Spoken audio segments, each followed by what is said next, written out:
And we are back with sound. Hello, Wrenn Folkor. So glad to have you with us. You missed the game on last week Thursday, but you're here now to catch up because this is your door. How are you feeling? Concerned because it was my door and I can only imagine what hell they put me through. Just kidding. I already know what they put me through because I know what my party's capable of. Well, good news. They didn't do anything hectic. We had to the best of my ability, a vacation episode. That's what I'd like to call it. I mean, You know. they were talking a whole bunch of shit about me. I can say that for sure. Me and my small clan. So was it really no damage done? Yeah, nah, it's fine. Everything's fine. Fine. I'm gonna post in the episode notes here your family members. I know I don't have them on stream, folks. But that's because I have the pictures already prepped for this upcoming Thursday's game. So I want to make sure that stays exactly the way it should be. Let's see. Art for NPCs 1, 2, and 3, and there they are. Your beautiful family members. And I believe we are all set. Aww. Are you ready? Aww. Sorry, I'm looking at my family members. They're so cute. Yes. I'm ready. I'm ready. Perfect. I'm going to tweak the music down just a tad.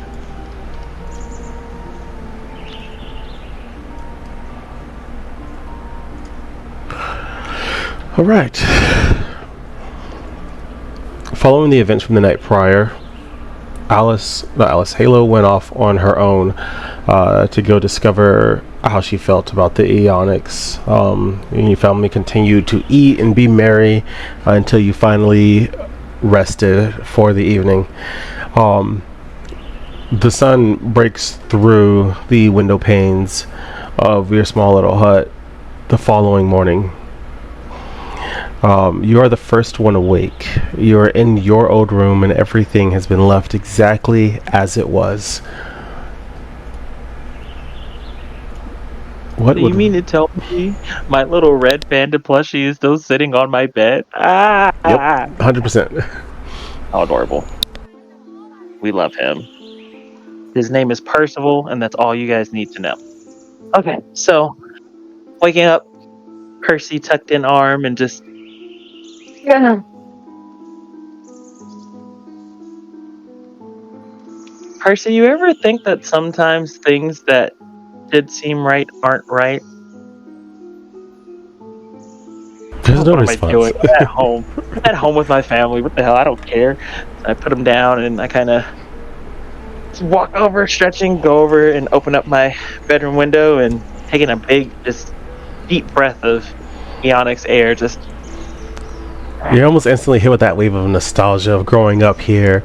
You can still smell the forest just along the edge of this town, kind of wafting in the fresh water of the lake and the busyness of people kind of just scurrying about their day.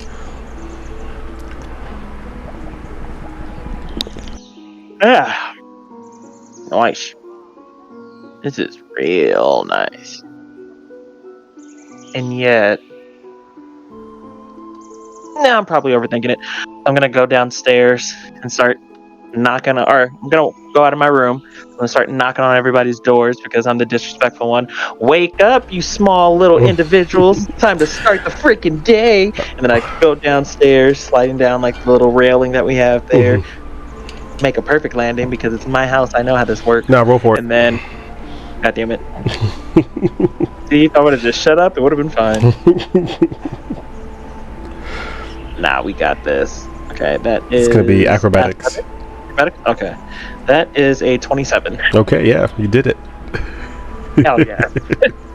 I stick the landing and I'm like, still got it. And then I'm going to start whipping up some breakfast. And I roll for that because I know how I am in real life, and I don't want my real life suckiness to carry over into my character suckiness, so I just want to make sure that Wrenn has the culinary touch. So you want to roll for what specifically? For The edibility of the meal. Edibility of the meal. To make sure that I've made it in a sense to where they can actually stomach it. They're not going to puke their guts out and laugh at me. Gotcha. So what Okay. would that be? Survival? It's a damn good question. Let's see. It could be survival. Could be nature, not medicine. Animal handling. Food.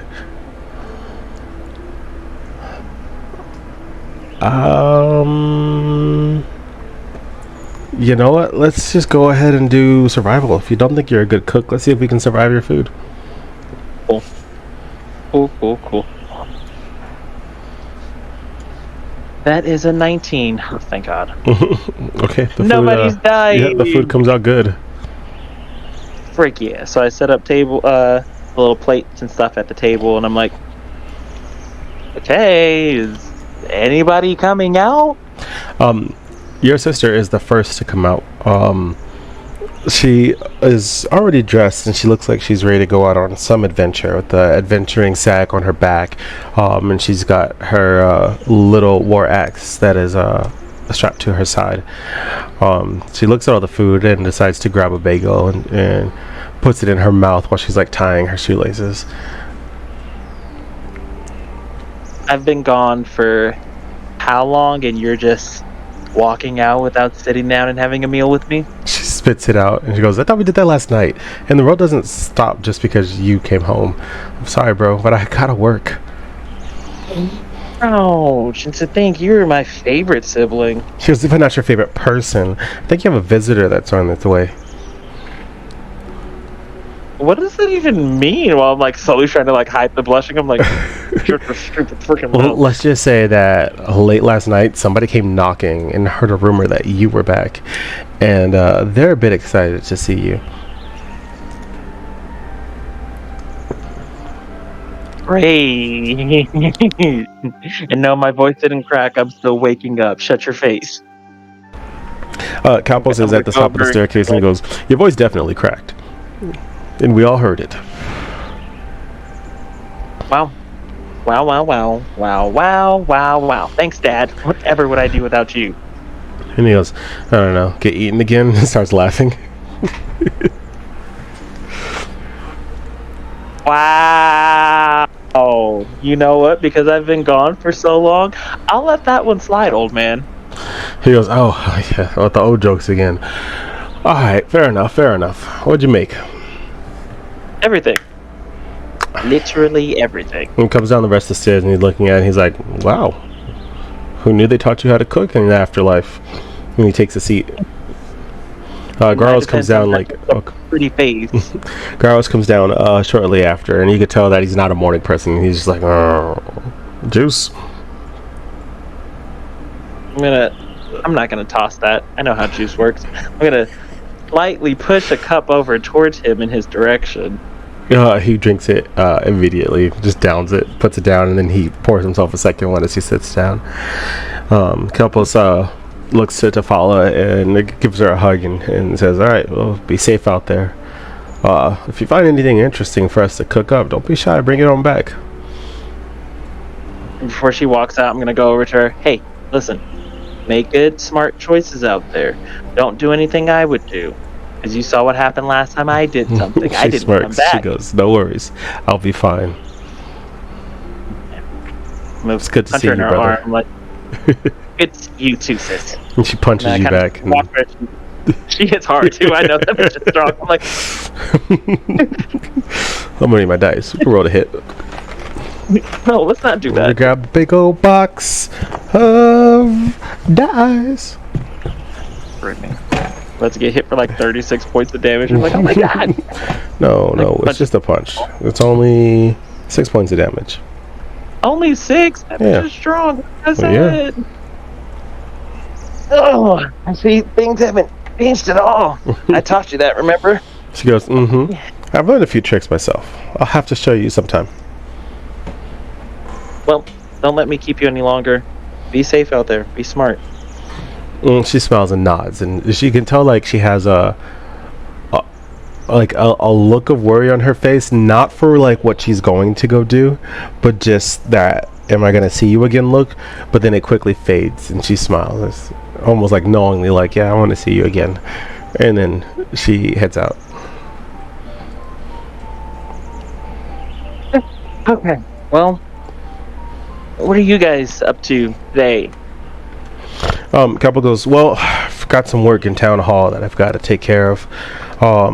And knowing the actual old man and grunts, because he'll probably be sleeping half the day away before he goes out on the night hunts. But yeah, I'll be honest, we didn't entirely plan for this. I can see if I can take a half day. Listen, you're a bigwig now. You're taking care of our home. I wouldn't want you to have to halt that just for me. I'll be here. Trust me. Do what you got to do. I'll hop around in town and maybe catch up with you later on or something. He goes, "All right. Well, then it sounds like we're going to feast tonight." This is very, very, very, very exciting. And yet something in the back of my mind is like, is it though? And I'm kind of like,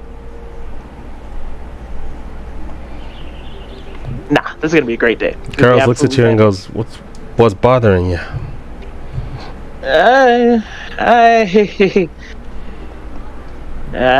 heard that I had a visitor last night that I probably wasn't too excited to see. He goes, "Oh, sounds like you've got plans then." And he grabs the juice and he starts to head upstairs. And he goes, "I'll be here if you need me. Just don't need me." That's where I get it from. Cowpole smirks, is like, "Had to be one of us. I'm Yeah. way too jolly." Okay, Dad. He goes, "Ah, Whatever. it's what keeps me young." Listen, before we tell any more tall tales that won't be able to fit inside this house, you should probably get into the town hall already, right? He goes, "Yeah. Mind if I take some of this to go?" He grabs a little box. He goes, "They'll love the bagels." Hey, and if anyone has any bad things to say about it, let them know that I'm back home, so I will come up Oh, there. I won't hesitate. They know to stay in line. Okay, Dad. Let me give him a kiss on the cheek. I'm gonna get ready to go. Have a good day. I will see you later. He goes, "Yeah, absolutely." He heads out the door. So, I'm gonna go back upstairs really quick light.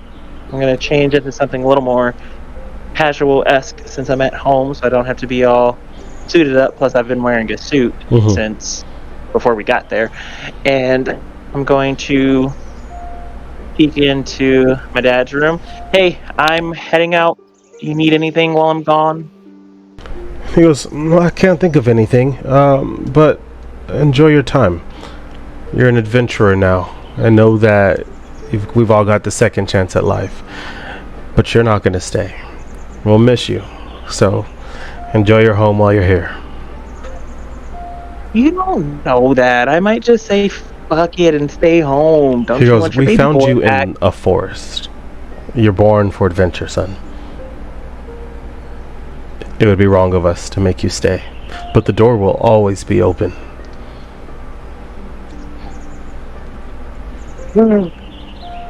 Okay. I'll be back. I'm gonna leave out the door. I'm going out into the wilds of my town. All right. As you start off down upon the path, roll a perception check for me. Perception. That is a 7. Okay, yeah, you don't notice anything out of the ordinary, which is just enough time for someone to sneak up on you, and you hear a voice go, "Hey."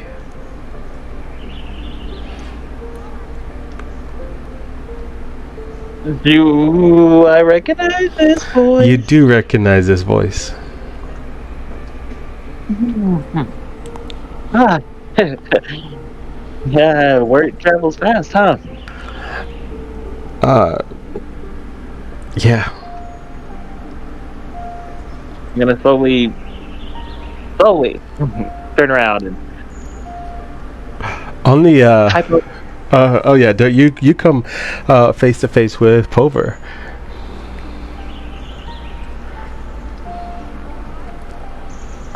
Um, Hi. How's it been? He goes, it's been a lot. Go ahead and roll another perception check.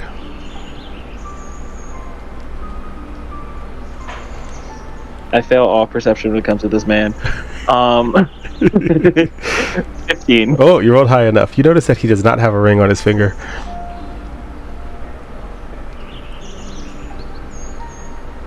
Hmm.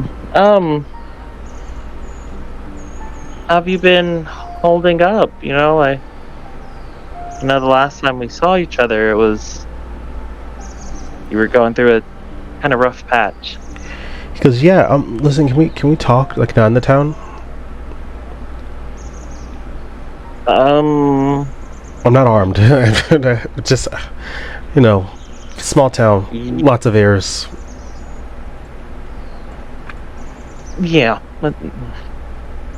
Yeah. Lead the way. He smiles and nods. Kind of does one of those like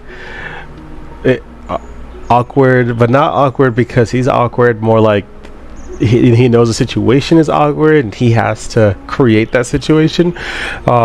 Type of like okay. And he hesitates at first, but then he starts walking briskly into the forest. He's staying on a path.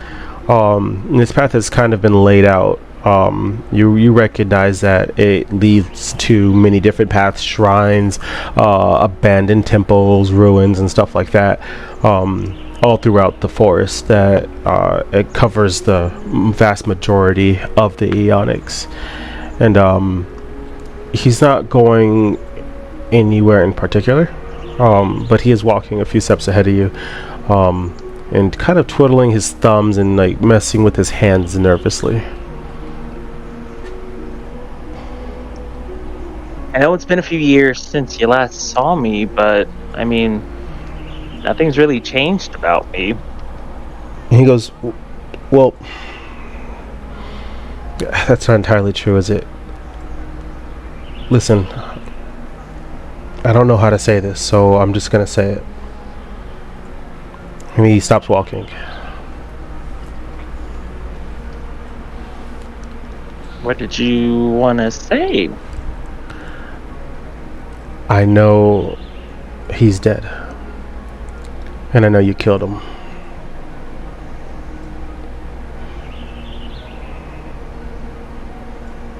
And I know why. It's been a very strange 25 years.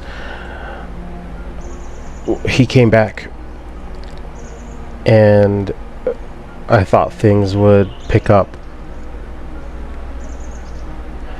and then he confessed to me what happened and what he did to your sister.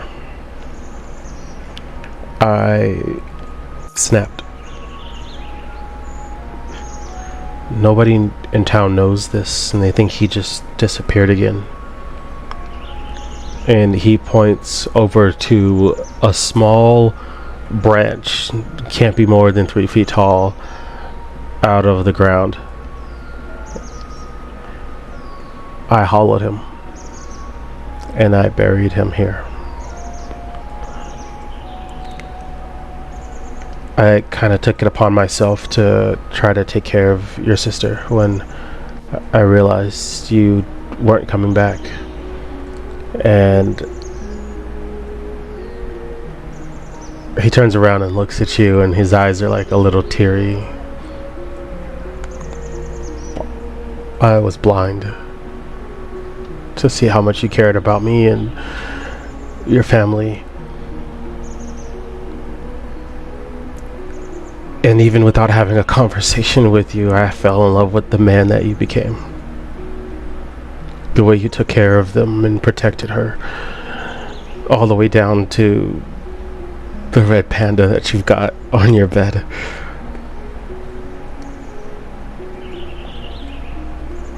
So,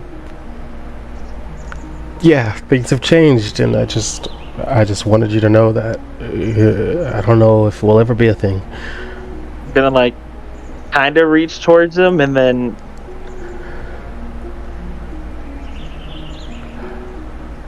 I I wanted to tell you. Really, I did. It just, how do you tell someone that you're madly and truly in love with that you can't have because they're engaged to somebody that their fiance tried to kill your sister, and then you killed him without realizing it was him because it was just a self-defense situation trying to protect your family, and then you had to get rid of the body, and then you just couldn't really do anything. You saw them hurting and you wanted to comfort them, but you knew you were the problem, the reason why they're hurting He in the just first place. grabs you and hugs you while you're rambling.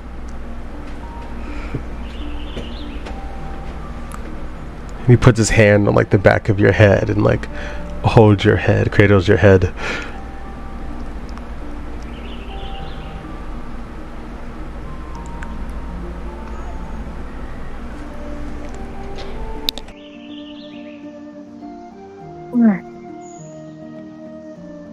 Oh my goodness.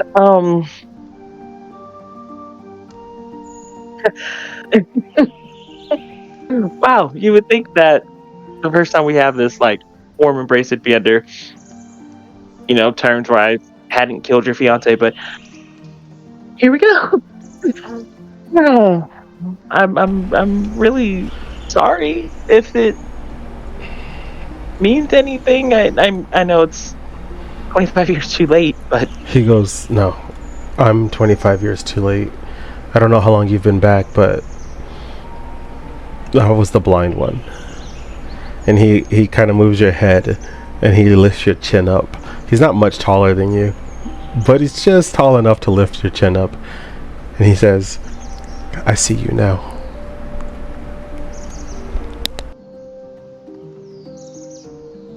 You have to add a character question? okay. No, I just had to scream out of character. Oh my goodness. Um. Wow. God, you're pretty. I'm gonna like pull back. Listen. And he goes, "Oh, I get it. I'm sorry. Call it longing, if you will. I've waited the last 25 years of my life for you.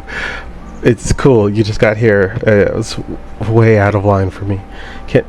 it, I mean, when I came back, I got this giant magical mission to save the world, and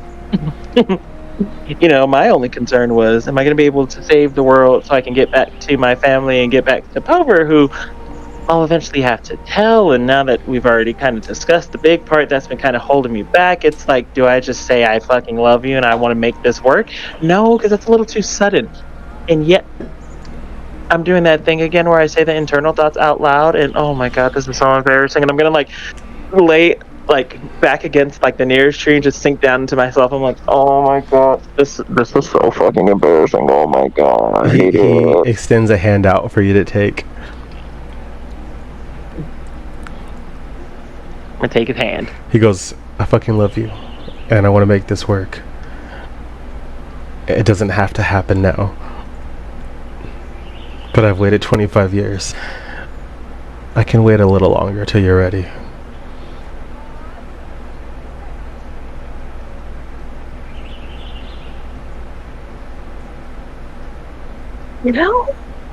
Once my sister finds out about this, she's gonna give me so much shit. Because yeah, she already knows. She kind of squeezed it out of me. She's really strong. I rubbed my wound from this morning. I know. Because I'm guessing your folks know. They seem above board. I'm not really trying to, say we need to go get married or anything, but like, I wouldn't be against it. Just. Well, let's get there, and you just came now back. Who's the one that's flustered? He goes, and you can see him starting to get into that awkwardness again, and he's like, okay, well, come on, I want to show you something. Okay, and before he starts walking to show me whatever he's showing, I'm interlocking fingers with him. We're holding hands. Perfect. He starts to take you up off the path. And before he gets very far on it, he takes out a horn and he blows it. And you recognize that it's like a battle cry for creatures that kind of creeps other creatures away. So like if they hear that one, they think it's a predator, and then they stay away. And he goes, all right, we should be fine. And he starts taking you up this path, and slowly but surely the trees get shorter and the path gets rockier and craggier, and you're finding yourself slowly climbing a mountain. I need you to roll to see how well you're doing. Go ahead and roll at acrobatics. Oakley dokley.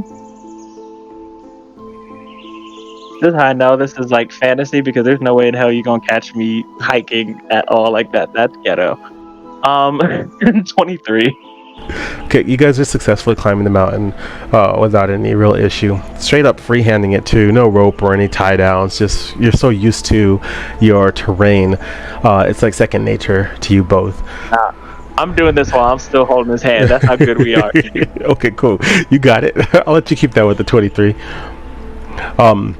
You guys are making progress. You hit the edge of this little cliffside, and there's already like a blanket that's laid out, and there's like a fire pit and like a pillow. It's like one of those long pillows. And he goes, I like to camp up here sometimes. And he points outwards, where you guys have been climbing. Your back has been against this view the entire time, but now you can see the whole of the Eonics. And you realize that you've been climbing for some time, and it's like 4 p.m. because the sun is like slowly going down. And you can see like the whole of the Eonics. You can see dead in the center is where the lake is and where your town is, where you guys came from, and the very tall trees that kind of circle around, and the mountain range that circles around beyond that, all the way up to the edge of the oceans. And it's a very, very beautiful sight. Go ahead and roll a perception check for me. Everything is so pretty.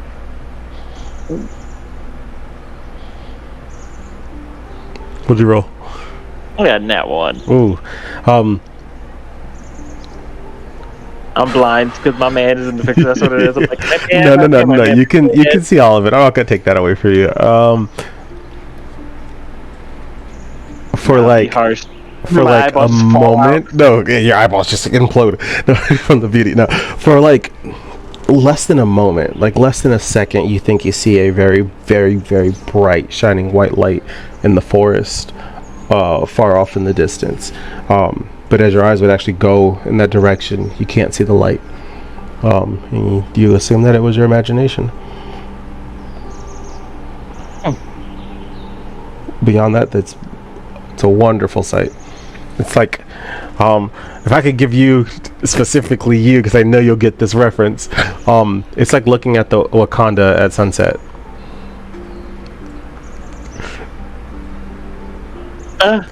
Okay. Damn, that's pretty as fuck. Jesus Christ.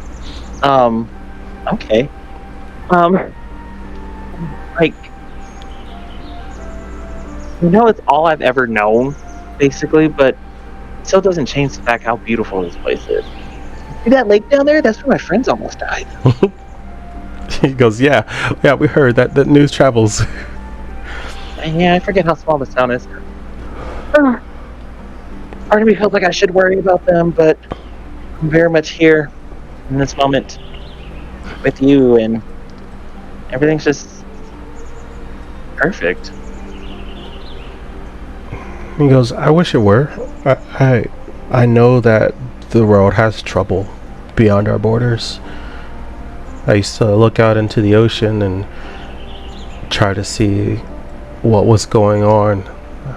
I've heard rumors and whispers of war, and we've learned about Hollowed, and there's a lot of chaos beyond our land. But it's still our home, and you don't have to leave it.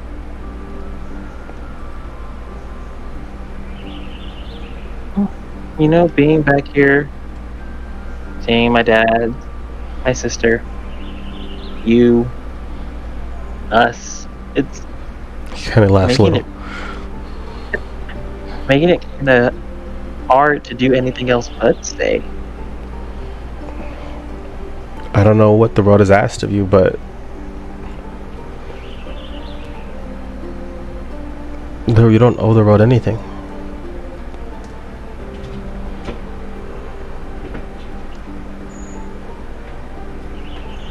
I kind of hold his hand. I'm doing what I'm doing so we can keep this, number one, but more importantly, so that we can, as an entire society, venture out of the Eonics and see the rest of the world and everything it has to offer. We've been so sheltered by this for our entire lives that there's so much of the world that we haven't been able to really see. Yes, there's tons of war and all the other terrible, scary, horrifying things that you've heard of, but there's also some beauty in all of it too. And I was brought back to kind of save the world so we can eventually bring some type of peace so that you guys can experience it too. Yes, I love my home and everything it's done, and all the family that I have here, all the friends I've made, or lack thereof, rather. And but I want nothing more than to protect that and to make sure we can keep our home just the way it is, as perfect as we see it. But I also want to show you guys the rest of the world too. I haven't been alive for that long, but for the little time that I've been around, I've been shown some crazy things and so many amazing sights. And if it weren't for the fact that I was out there fighting for my life and for Halo's life as well, I would really be able to take it all in. And I want to be able to experience that with you guys, with all of you. And I've already, I kind of look at him, I've come too far to not finish. It would be doing myself a disservice if I gave up now. But I can promise you one thing, that I intend to come back. He's just been looking at you with like almost glossy eyes, and he just nods and goes, "I know." And I want you to take me with you. I want to see that beauty through your eyes, the way you experience it and the way you love it just by talking about it. But you probably can't. Regardless, when you're done, I'll be here. I've waited 25 years. What's a few more? I fucking love you. My goodness. Okay. All right. Um. hmm.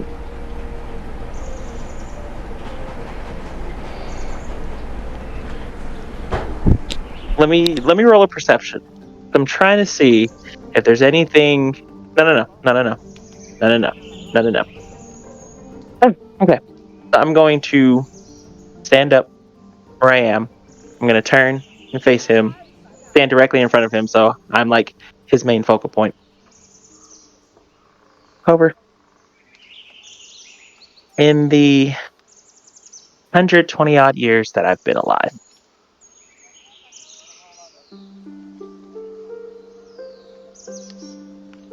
I've never really seen myself as someone that was worth much until my dad's found me. Until we found my sister. And all I knew was just my immediate family, and it was us against the world. And yet, for some reason, when you came into the picture, I couldn't imagine my life without you in it. And, you know, word can only go so far. It's your actions that really show who you are and your character and everything. And I get down on a single knee, and then I adjust my shoe because I'm not proposing. I am not that guy. He kind of puts a hand on his heart, like, oh. We're not rushing this, okay? I promise we're not. But I do want you to know that my heart and every fiber of my soul from here on out belongs to you. This isn't a marriage declaration or anything yet. We're going to do that after I finish my whole grand quest to save the world. So I want to make sure that I take you to all these beautiful sights and propose to you at every single one of them.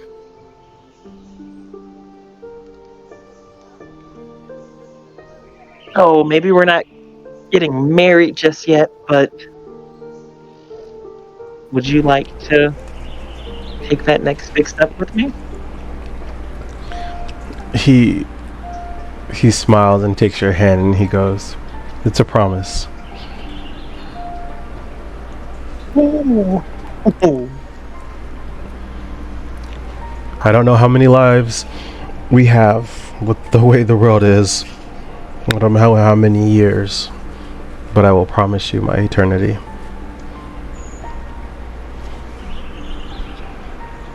Pulling this man in for a big old kiss. Roll for kiss. Roll for kiss. Yeah, absolutely. Let me see.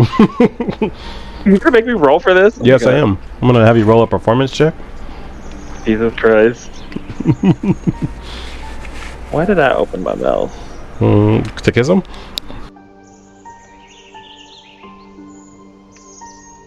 I got nat 20. A nat 20? Yeah. I was like, if I get a 20 at all in this campaign, let it be in this moment, please. So you guys start kissing. And Ooh. the kissing starts to get real passionate as the sun is setting. And it's sending this bronze light of twilight over the entirety of the Onyx. He takes your hand and he grabs it and he brings you over to the little bed set that he's got made. And he sets you down and continues kissing you as his body climbs on top of yours. You guys are making out and his fingers are running through your hair. So he's addressing this and that part. And we're fade to black.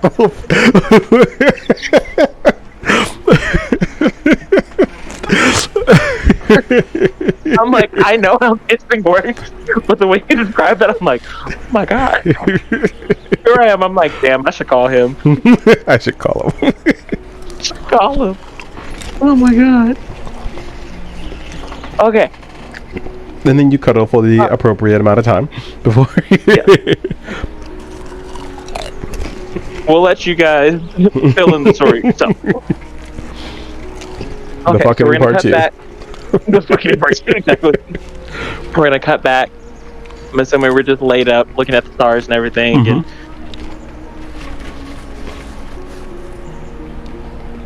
what are you doing tonight?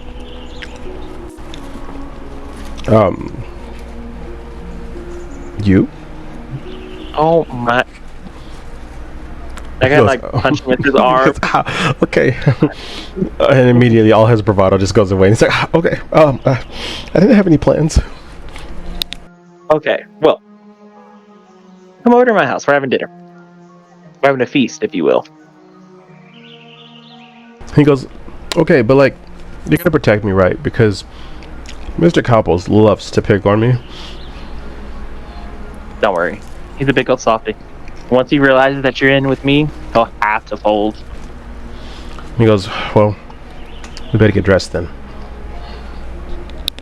Well, yeah, because I don't think the first meeting should be with us naked. I was more concerned about scaling down the mountain, but yeah, that too.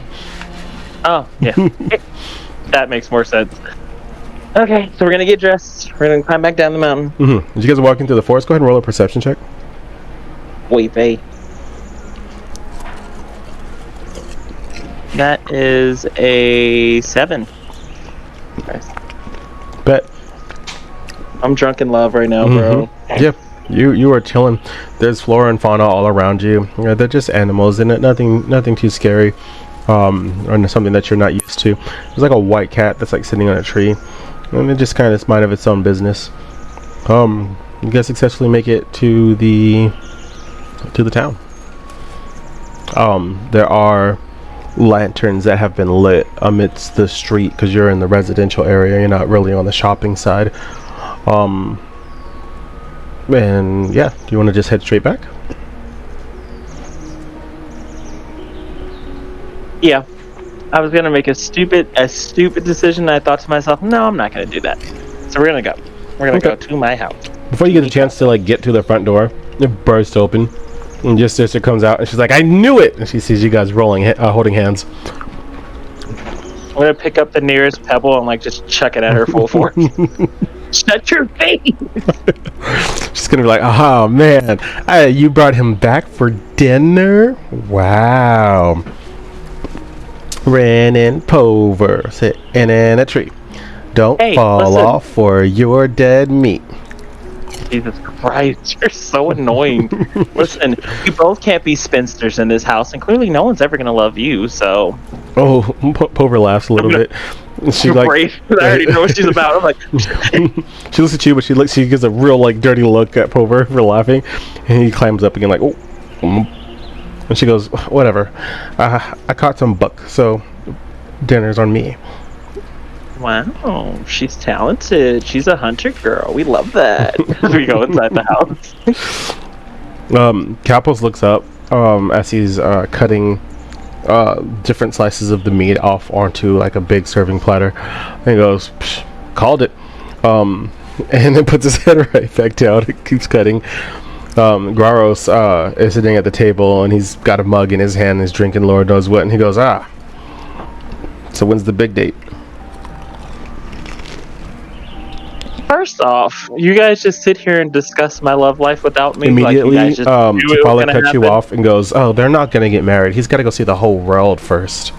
No time for family. Besides, how are they gonna pop out kids? You gonna adopt? You gonna go find a little baby Wrenn Jr. in the forest? Can we just take you back to the forest where we found you? That's where I go every day.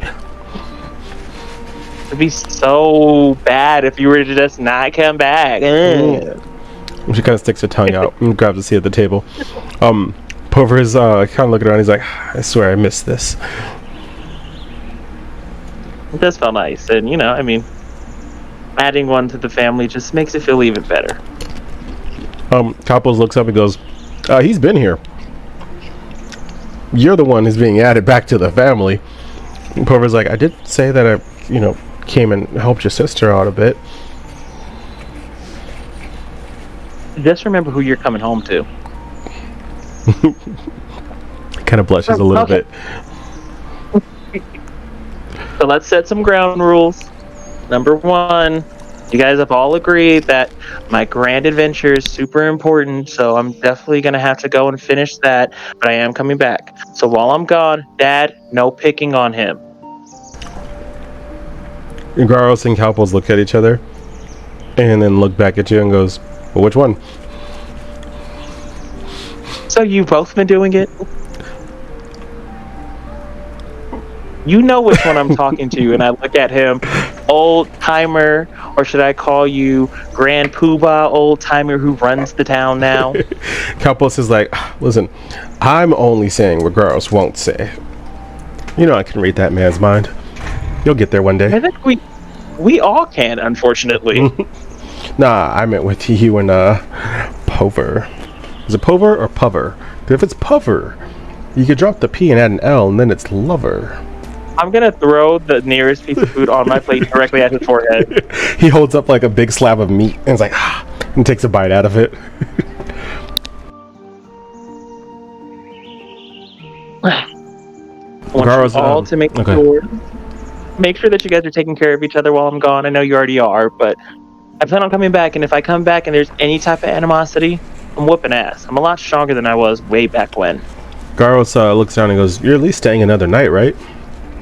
Yeah, of course. Well, then save the speech for the morning.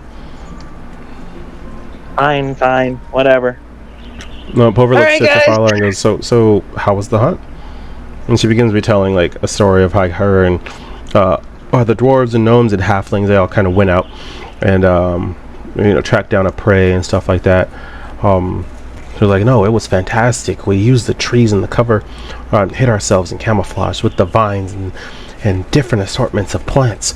There were other fauna around, but we weren't too concerned. This one black cat, it just kind of stood out amidst it all. But as soon as we drew our bows, it ran off. Wait. You saw a white cat? Amongst plenty of other creatures, we don't eat cat, though. Well, yeah, no, that'd be gross. We saw one when we were coming back. I wonder if it's the same one. She looks at you, like, rather confused and goes, is your world so small? Like, cats have, like, a ton of babies, right? Yeah, I don't know. I mean, it's just rare to see, like, a white cat, so, I'm assuming. I figured to make a good pet, but then Garos would try to eat it. Garos just grunts. Yeah, probably. He wouldn't. Gosh, and here I was, trying to have your back, give you the benefit of the doubt. I should have known. Everything serves a purpose. Tell me what a house cat does. Helps keep the house warm and rodent-free. We would just eat the rodents, too. He laughs. Calvin looks at him and goes, out of line, but he's right. So out of line, but I guess. Gosh, remember when I used to eat those things like they were like peanuts, just tossing them back left and right? You wouldn't even cook them. Then Tefala looks at you and goes, you're so uncivilized. Pover, I don't know how you're interested in him. I mean, Pover looks at him and he goes, oh, it's definitely the uncivilized part. I like a rough man. Oh my gosh. You two, shut it. I don't want you two becoming buddy-buddy while I'm gone, okay? Whatever you had, erase it. Tefala and Pover look at each other and then look away with like a smirk. Jesus, okay. Well,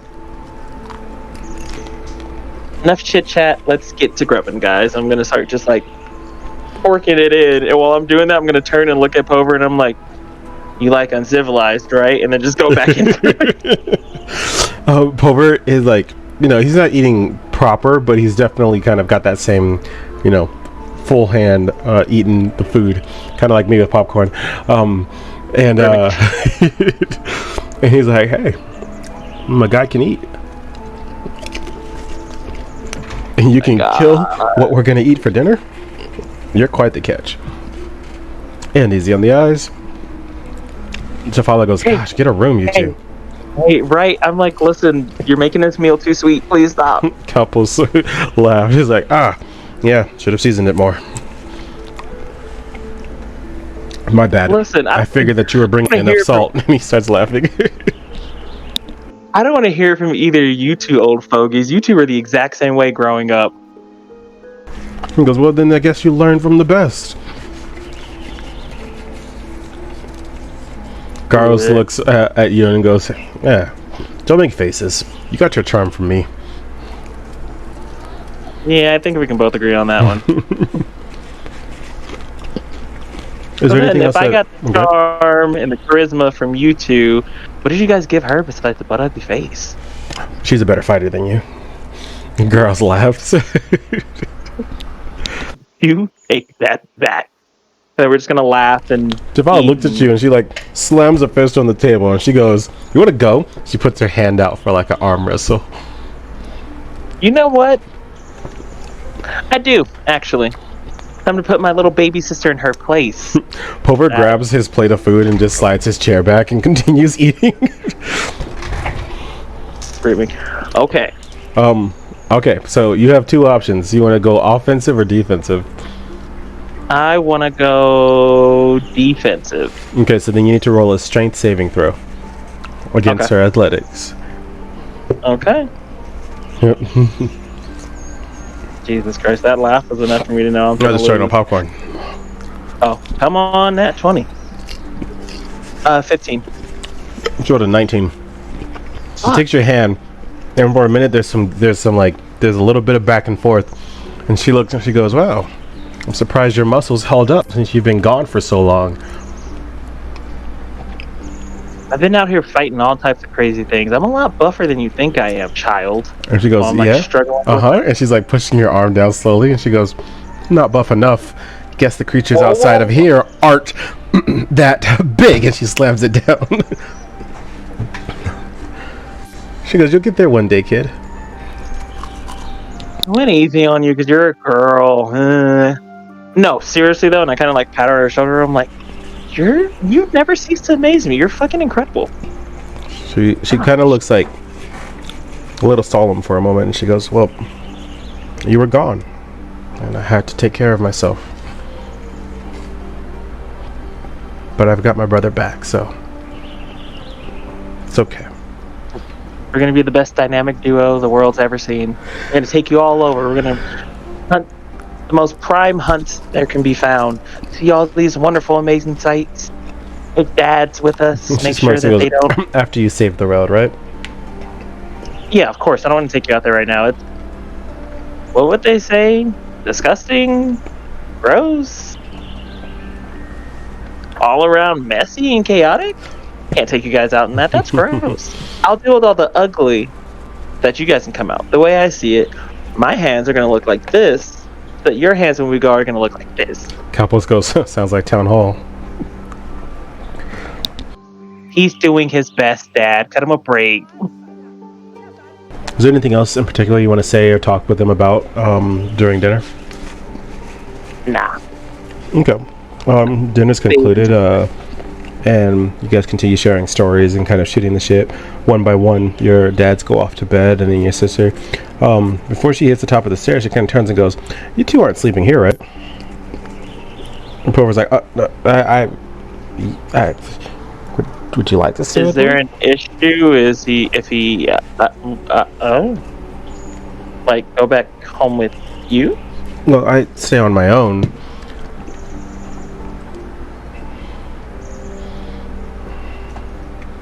One second. I'm gonna run up like to the top of the stairs. I'm gonna grab my sister's hands and be like, oh my god, oh my god, oh my god, oh my god, oh my god, oh my god, oh my god, what am I gonna do? Oh my god. She goes, calm down, calm down, calm down, calm down, calm down. Listen. It's really simple. Just go hug your panda. You'll be fine, little pussy.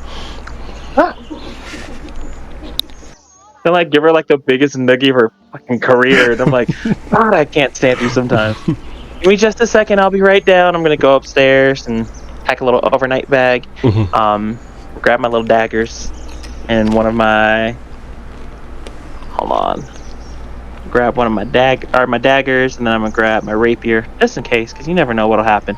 And then I'm gonna grab Percival, my red panda, and then we're gonna go back downstairs.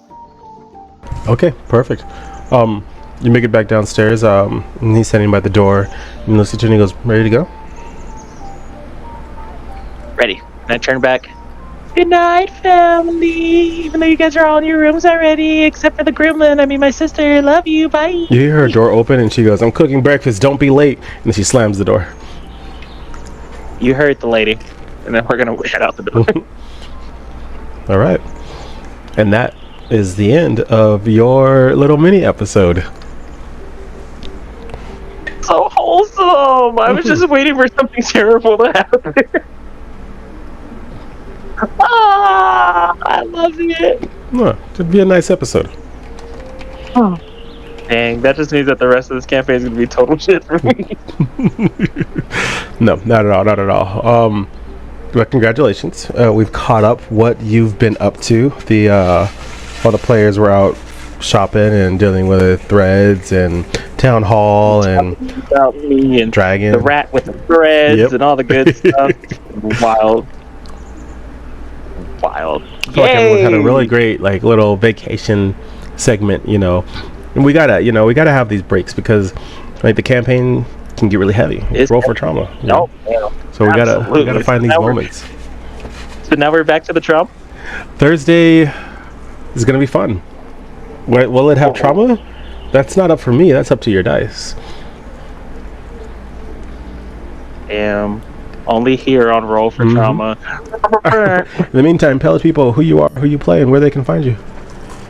Hi, I'm Deontay. I play Wrenn Folkor. You can find me on Instagram and TikTok at Dapper_Macon 2.0, and you can find me here on Roll for Trauma. And I'm Eddie Rose. If you like me eating a bowl of popcorn really loud into the microphone, don't forget to stop on by Tuesdays and Thursdays here at Roll for Trauma. We're bringing you all sorts of D&D content. We got all sorts of stuff planned for you guys in the very, very, very near future. So be on the lookout for that. In the meantime, my name's Eddie.